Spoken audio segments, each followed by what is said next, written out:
Okay guys, sorry about that. I got cut off in the other video. I forgot I don't have the pro version going this summer, so it cut me off.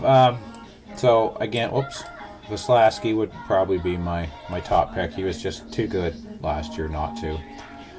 For those of you who are having new teams, you guys will get to pick from whoever isn't keepered, which is not a downside. New teams can win. I've seen them do it before. For instance, if I took those three players, then you'd have an option of everybody else on my team, and there are some good picks here, like Trouba, round 17. Even if he's not quite as good as he was in New York as he was in Winnipeg, he could still be a fantastic last round pick. Holtby, for instance, like with Allen's team, let's say he kept Crosby. Crosby and somebody and, one of his goalies, then, you'd still have, like, let's say he took Pasternak and Crosby, and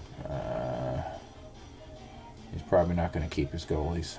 He'd probably go after new goalies anyway, so I think he had an outplayer team for the most part. So, he kept, though, we'll just say this stuff here, you'd be able to take, you take a look and say, okay, Mark Stone, for instance, he was picked round 17, pick 4. Very possible Allen will keep Mark Stone just because of how good he was. And now he's on the Golden Knights, another pretty, offensively minded team. He could be very, very good there. So he is a potential great keeper, depending on how people work their keeper stuff. They can only keep 3, so there's always going to be good ones left behind. So, you guys will have just as good a chance as anybody, really. Sometimes, if you cherry pick the right 3 keepers, you could end up with the 3 best keepers, just because your ability, like, to grab Mark Stone and Jacob Trouba and somebody else down here that doesn't get kept. You could end up with 3 fantastic fucking keeps, which would be help you out moving forward. So that's the keeper stuff. It's all pretty simple. I've gone through most of it. I could do another video if you want me to. If you have any questions, just give me a shout and ask. I'll send out the invites to the 4 new teams here in the next day or 2. I'll have to get your email from you guys first, and then get your teams in, and then we can go. I'll have to manually set your keepers once the other guys have their keepers set in. So, like I said, I know it seems like a lot, but it really isn't. Most of what you do in the run of a day is you come into your team and you see who's playing. You just go click, click, click, click, put your players in. You're done. Once a week, usually I'll take a look, and about halfway through the week, I'll take a look at who I'm taking on.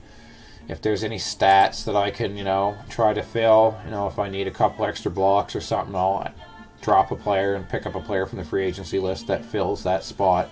To try to squeeze out a win each week or get as many points as I can without damaging my team too much. When it comes to the playoffs, all bets are off at that point. You got to move on to the next round.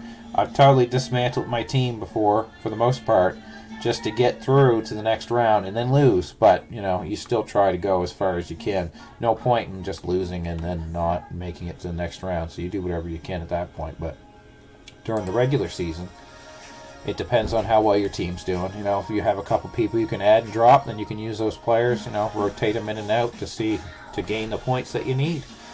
Any questions?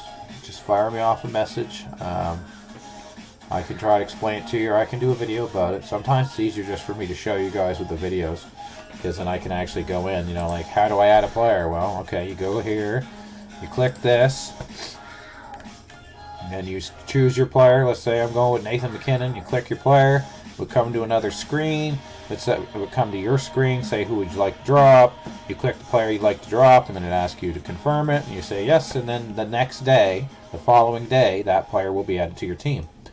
That's it, really. It's really not bad. That's most of your day or most of your week. You can put as much into it as you want to, or you can put as little. Usually it's better to try to think about what's best for your team each week. I usually try to set aside a little bit of time on a Sunday night or maybe a Wednesday where I'll sit down and say, okay, what should I do with my team this week? I got a crap ton of teams, of course, so I'll have to put a little more time in it because I'm a big pool junkie. But for most of you, you'll have 1, 2, maybe 3 teams tops, so it's not too bad. It really doesn't take up that much time. And I really like it for the fact that you can use your own hockey knowledge about it. You can use strategy, tactics. If I'm going up against a team in the playoffs that I know is going to whoop my butt in certain stats, I'll focus on other stats to try to steal them out from under them and squeeze out a win. I've done it many times. There's different tricks and things that you'll pick up along the way, and probably things I don't even know about. I've seen people pull some rabbits out of their asses literally the last night of a playoff night, and they'll end up beating me because they just played their players better. They picked up the right players to do the job they needed to do and push me out, right? So, all right, guys, I'd say that's about it. Again, if you have any questions, just fire it off to me. I do not mind answering questions about this stuff. I've been at it for a long time. There's a bunch of pool guys in here that have been at it for a long time, so you can even just ask a question on the sign up sheet. One of us will get to you as soon as we see it and answer your question to the best of our ability. All right, guys, have yourselves a good day and take care.